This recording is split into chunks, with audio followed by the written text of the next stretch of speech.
Hello my guys. അപ്പോൾ ഇന്ന് ഡ്യൂട്ടിക്ക് ഇറങ്ങാണ്. സമയം ഇപ്പം ഏകദേശം 12 മണി, രാത്രി 12 മണി ആയിട്ടാണ്. രാത്രി 12 മണിക്കാണ് ഇറങ്ങുന്നത്. അപ്പോൾ പോയോ എന്താണ് സ്ഥിതി എന്ന് അറിയാം. രാത്രിയത്തെ സ്ഥിതി എന്താണെന്ന് കൂടി അറിയണ്ടേ. പകലത്തെ നമ്മൾ അറിഞ്ഞില്ലേ, ഈ രാത്രിയത്തോടെ അറിയാം. കുഴപ്പമില്ല. ഇപ്പോൾ ഓട്ടം കിട്ടി, 1300 രൂപേൻ്റെ ഓട്ടം ഞാൻ ഇറങ്ങിയപ്പോൾ തന്നെ കിട്ടി. അപ്പോൾ അതിന് വേണ്ടി പോവാണ്. സി എൻ ജി കഴിഞ്ഞു.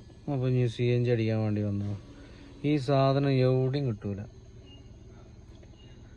എവിടെയും CNG എല്ലായിടത്തും ഉണ്ടാവില്ല. അതാണ് ഇതിൻ്റെ പ്രശ്നം. അപ്പോൾ 3-4 പമ്പ് പോയി, ഒന്നുമില്ല.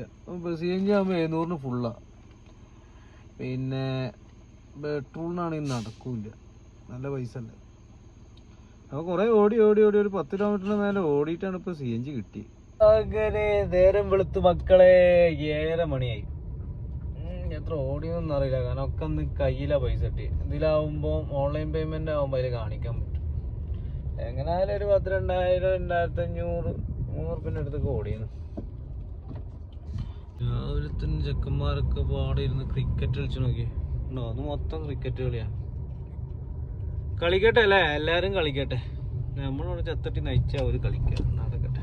ഏകദേശം ഒരു 300 റുപ്യൊക്കെ ആയിരുന്നു തോന്നുന്നു. ഞാൻ നിർത്തി.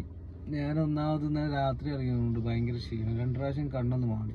അപ്പം ഞാനെന്ത് ചെയ്ത് സൈഡാക്കാനുള്ള പരിപാടി. ലാസ്റ്റ് ഒരു ട്രിപ്പ് കൂടി ഉണ്ട്, ഒരു 200 റുപ്യൻ്റെ ഒരു ട്രിപ്പ് കൂടി ഉണ്ട്. അവിടെയും കഴിഞ്ഞാൽ ഇന്നത്തത് സ്റ്റോപ്പ് ചെയ്യും. CNGൻ്റെ പ്രശ്നം പറഞ്ഞിട്ടേ ഉള്ളൂ. നോക്കിയേ, പെട്രോൾ വാങ്ങിയതാണ്, CNG കിട്ടാനില്ല. പമ്പ് പോയി നോക്കുമ്പോൾ CNGൻ്റെ പമ്പ് അടച്ചിട്ടാണ് അവസ്ഥ. ഈ വേറെ തപ്പി പോയേക്കണം. ഈ എണ്ണമ്മൽ ഇവിടെ ഓടും, അതരെ ഓടും, അത്രേ ഉള്ളൂ. ബാംഗ്ലൂർ സിറ്റിയിൽ ഒത്ത നടക്കുള്ളത്.